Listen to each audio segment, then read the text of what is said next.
up, guys? How you doing today? I'm John from Whitley Auto Works. Today we're going to talk about cheap paint jobs.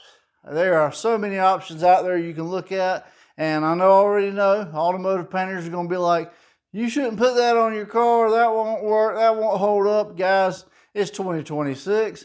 People are painting with dips and wraps and all kinds of mess, charging thousands of dollars for something somebody can walk right up and peel right off. And some of these paint probably will do that if you don't apply it right. That's kind of what today's video is all about. So we're going to have some fun, run down the list of the most commonly used cheap paint jobs, and yeah, let's get into it.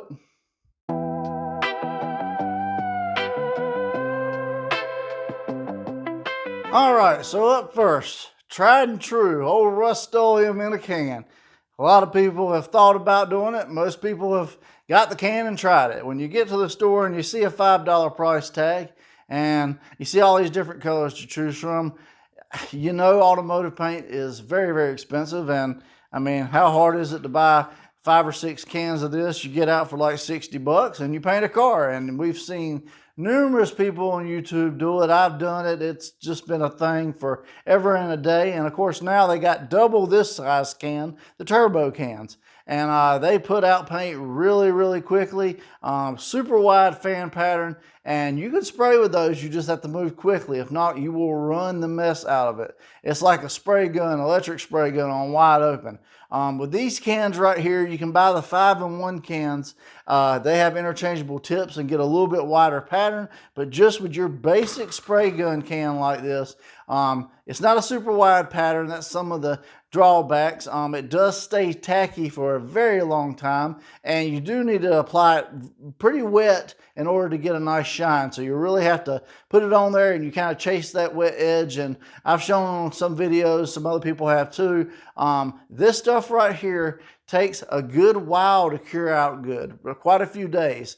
And that's kind of the name of the game with the cheap paints. We're going to find out. You're going to have 2 different things that you really have to account for. That's setup time and cure time. Setup time on this right here is about 20 to 30 minutes. Cure time, well, it could be a couple days. It's going to stay soft depending if you put it out in the sun and everything else.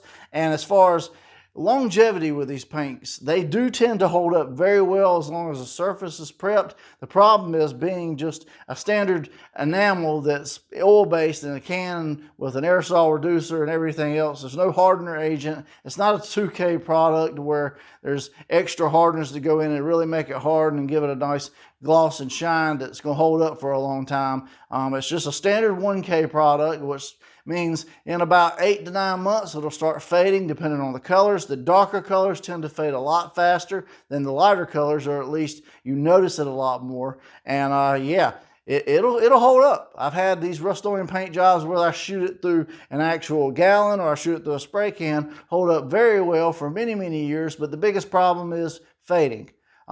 So that's something to be mindful of with these cheap paint jobs. Obviously, very enticing when you look at the $60 price tag for 5 or 6 cans and you can paint a whole car with it. But that's option number 1. Let's go to option number 2.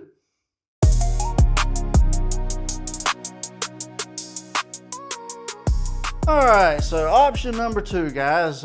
You've done your Rust-Oleum paint job with a can, and now you've seen everybody start to move over to a paint gun and thin it out and add hardeners and stuff to get a little bit better results that last a little bit longer. Well, typically Rust-Oleum in a can, oil-based enamel, nothing too crazy, nothing too fancy. It is still a 1K product, and you can still thin it out with acetone or mineral spirits, or some people use xylene. Some people have used gasoline or petrol. I don't recommend that, but you know, it's just one of those things. Also, you can add hardeners to it. Now we've stepped up a little bit. You can add these little magic catalyst hardeners or a Krylon catalyst hardener, any kind of enamel catalyst hardener to speed up dry times a little bit, increase the hardness and the gloss slightly, and turn this thing into a very cheap single stage 2K paint job. Benefits to it: it will set up and harden quicker, it will harden a lot harder, and it will be more durable, easier to handle if you add the catalyst hardener into it. And shine and everything else will still somewhat be comparable, maybe last a little bit longer than the spray can. And if you apply it correctly, you can get a much better finish, and you can get a much deeper looking gloss right out the gate than you can with the spray cans. That's the big advantage of it. Cure times and setup times still kind of vary. Usually with these, you can shoot them 10 to 15 minutes between coats on the paint, depending on temperature and humidity. And rule of thumb with all this paint type stuff, guys, as far as setup, tack up, knowing when to put your next coat on, is you want to touch it. You want to make sure it's tacky to touch, but you're not pulling paint off on your finger. That lets you know it's set up enough not to be wet and hopefully not run a bunch. And also, you're just ready to go for another coat, and it's going to bind it correctly. And you know, if you ain't got no tack to it, then it's game over. It's out of the recoat window. You got to let it harden up for a day or two, go back, sand it, and apply more coats. It kind of varies with stuff like this. You can add a clear coat on top of it. You can add pearls to it. You can do all sorts of stuff. You can also with the spray can paints. The big disadvantage of the spray can paints is they set up so quickly with that aerosol reducer. By the time you get around the whole car, it's pretty much started to completely set up and cure out, and you're pretty much out of the recoat window. So you just have to really be mindful of that. Obviously, you can always go back the next day or two, wet sand with 800 grit lightly, and then do a clear coat or something like that. And that's something we're going to get into a little more in the, further down the road of this episode, and talk about how people have had problems with certain things and why they are and how to remedy it and everything else and get the best results out of your paint job. So this is basic option number 2. Let's move on to the upgrade.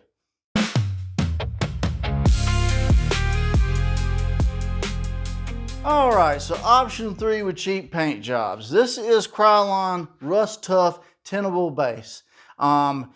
The problem with Rust-Oleum, we've all ran into it, is the lack of color choices. You don't have many choices, and you really want to pick out a particular color, really dial it in and nail down your best possible cool custom paint job. I mean, like I said, we don't like to be limited by choices and paints, pearls, any of that type of stuff. We want to make something really, really cool. And you can get spray cans in a variety of different colors, but for some reason Rust-Oleum doesn't make their paints in the gallons and quarts in all the different colors. Well, this is your remedy to that. You can get Krylon Rust Tough. It's a tintable clear base that you can get at Lowe's, and you can get them to tint it to any of the little color swatches on the wall, just like when you're mixing up to paint a room or something like that. So you could take something up there, a little card, a picture of something, and match up your color for pretty much virtually any project. You can get a solid color, and then you can add a silver or a white pearl over top and some clear, and really make it custom, turn it into a metallic color, or add some other crazy color shift pearl, whatever else. I've done numerous videos on that. I have not really been recommending this lately, and I'm about to get into why, because Krylon and Rust-Oleum, while very, very similar in both oil-based paints, they have very, very different setup times and cure-up times. And what setup times and cure-up times are, setup time is how long it takes for the top layer of the paint to be hard enough to handle, to lightly leave fingerprints. And a lot of times people will complain that everything seems hard on top and they can take their nail and dig into it. Well, that's the cure-up time. Cure-up time is how much time it takes all of that stuff to completely cure out good, harden up, and gas off completely. Stuff will set up in a matter of 30 minutes to an hour, but it could take days for this oil-based stuff to completely cure out. This Krylon right here has a ridiculously long window of cure out. Some people say it could take almost a week and a half to completely cure out. Rust-Oleum takes a couple days, but if you spray this stuff lightly and don't get too crazy with it, then you can apply other coats over top of it, clear coats, stuff like that, and get away with it. But the problem I've seen a lot of people having, especially in particular with this Krylon, is they're putting it on way too thick and they're waiting for it to tack up, and then they're shooting clear coat and stuff like that. And I have recommended stuff like that, but I didn't go into grave detail talking about how you you can't put this stuff on extremely thick. You have to put it on in thin coats. That way it sets up and cures out just enough to where that clear coat over top of it will bond and the paint underneath it will still continue to harden. If you put it on extremely thick and then you stack that clear on top of it, well, it can stay soft for days or weeks. So obviously, best way to handle going about a Krylon paint job or whatever is letting the Krylon completely cure out for about a week and a half, going back then after it's completely cured out, wet sanding with 800 grit, and then applying your clear coats and stuff like that. The problem is most people don't want to wait that long for a paint job. They can't afford to tie up, their car. They need to get it back on the road or whatever else. So a lot of my videos I've actually pulled down before until I could actually go back and really talk about it and give you guys a detailed description of why I would or would not recommend this product right here. And it's the same reason with the Rust-Oleum stuff too. You have to kind of be mindful of how you're applying this stuff. Obviously, you want to slick it out. You want to get that nice gloss over top, and you don't want to have much orange peel. But with these oil-based paints, sometimes when you're putting it on thicker and really trying to slick it out, that can work to a disadvantage when it comes time to throw a clear coat or something like that over it. So just be mindful of that. You want to find that good sweet spot in between, or if you're having trouble at all, do test fenders and stuff like that ahead of time. That way you can see how all these products are going to react together. It's the same with house paint. House paint would be in the same category right here, except you don't want to use the acrylic latex. Guys, that stuff hardens like plastic.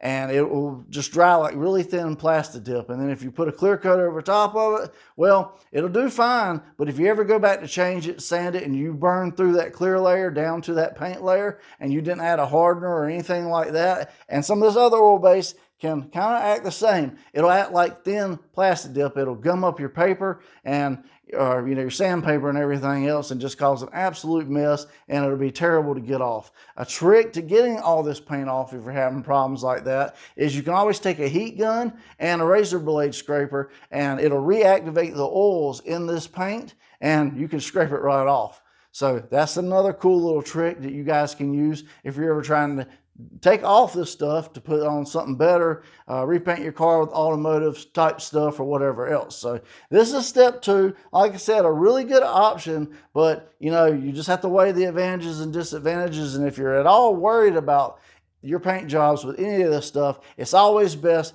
to lay it down, let it cure out completely for a few days till you know it's good and hard and cured. Go back, wet sand with 800 grit, and then do clear and stuff like that if you want to do that type stuff. If you don't, then just be mindful with these cheap paint jobs. Give it plenty of time to dry before you handle it or do anything like that. So that's step 2, pretty much in a nutshell. Now let's move on to step 3.